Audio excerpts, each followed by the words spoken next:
Bhishma is the most overpowered character in the Mahabharata. He had a boon that made him essentially immortal. He could choose the moment of his own death. No one could kill him unless he allowed it. He was the greatest warrior of his generation, undefeated in combat, trained by Parashurama, one of the avatars of Vishnu himself. He had weapons that could end armies.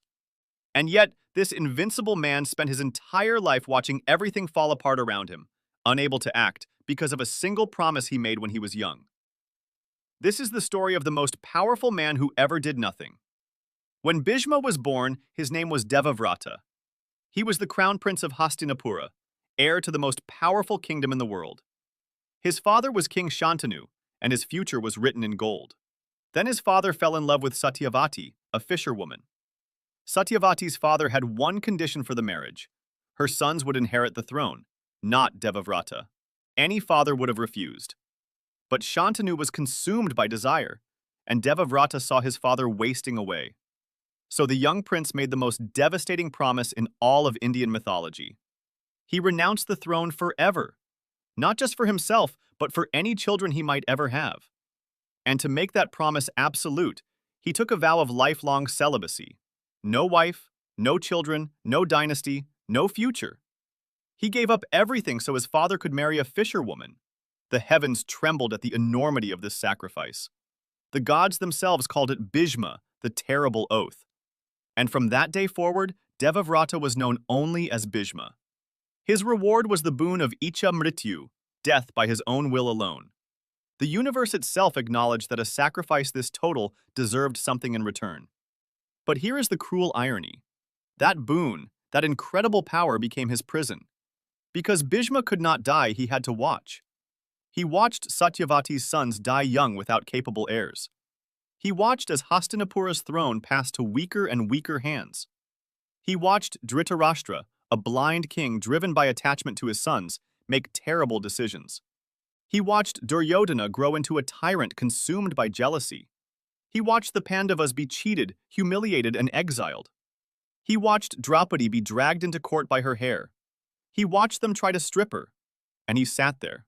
He did nothing, not because he did not care, but because his oath bound him to serve the throne of Hastinapura, not the person sitting on it.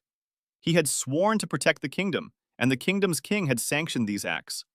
His vow had turned him into a spectator at the destruction of everything he loved. When the Mahabharata war finally came, Bhishma was the commander of the Kaurava army. He fought for the side he knew was wrong. He fought against the Pandavas, whom he loved as his own grandchildren. He fought against Dharma itself, because his oath demanded it. For 10 days, Bhishma devastated the Pandava army. Thousands fell before him every day. He was a one-man apocalypse on the battlefield. The Pandavas realized they could not win while Bhishma stood, so Krishna devised a plan. Shikhandi, a warrior who had been born female in a previous life and later became male, was placed in front of Arjuna. Bhishma had vowed never to fight someone who was born female. When he saw Shikhandi, he lowered his weapons. And Arjuna, standing behind Shikhandi, fired arrow after arrow after arrow into Bhishma until the old warrior fell, his body so full of arrows that when he landed, he did not touch the ground. He lay on a bed of arrows, and then he waited, because he could choose his death and the time was not yet right. He lay there for days, weeks on that bed of arrows, giving counsel, teaching philosophy, waiting for the auspicious moment of Uttarayana to finally let go. His last lesson, given from a bed of arrows to the very people who put him there, was about dharma, duty, and governance. He spent his dying days teaching the Pandavas how to rule the kingdom he had spent his whole life serving and never ruling. Bhishma is the Mahabharata's greatest tragedy, not because he was weak, but because he was too strong and too honorable. His oath made him indestructible but impotent. He had the power to stop every injustice he witnessed, but his vow would not let him. He is a warning wrapped in a legend. That rigid adherence to a promise, no matter how noble it seems, can make you complicit in the very evil you wanted to prevent. Subscribe for more stories from the world.